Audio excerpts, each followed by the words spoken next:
How many times you have started hours-long podcast and never able to finish, and when you went back, you find it difficult to connect with podcast.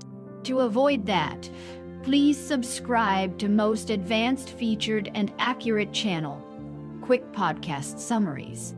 A 5-year Harvard study found that the number one thing that makes us happy in life is positive relationships. This study, one of the longest running in the history of America and the world, gathered health records from over 800 people and asked detailed questions about their lives at 2-year intervals. The researchers found that positive relationships keep us happier, healthier, and help us live longer. Lindsay Roth, author of the book Romances and Practicalities, isn't surprised by this finding. She believes that finding people who make us feel comfortable, happy, and authentic is what truly makes us happy.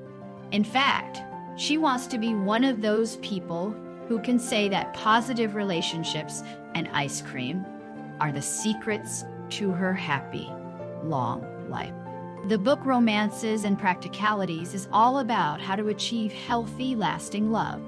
Lindsay wrote the book after speaking with many experts, couples, and people who have validated the fact that positive relationships are key to happiness. She believes that communication and practicing communication is a key part of what brings people together. In fact, she thinks that the opposite of this mentality, the idea that romance will just happen, is toxic. This mentality means that people are taking a backseat in their lives and letting things happen to them instead of taking control. Lindsay thinks that people should look to themselves and ask questions like, who am I and what works for me, before trying to find a romantic partner. She also believes that people should prioritize intimacy and communication in their relationships. Intimacy doesn't just come from physical touch, but from proper communication and understanding how you communicate. One of the worst things that people do in relationships is not listening to their partner. People show you who they are, but you have to listen to them. If you're not listening, you need to engage them in conversation and really hear what they have to say.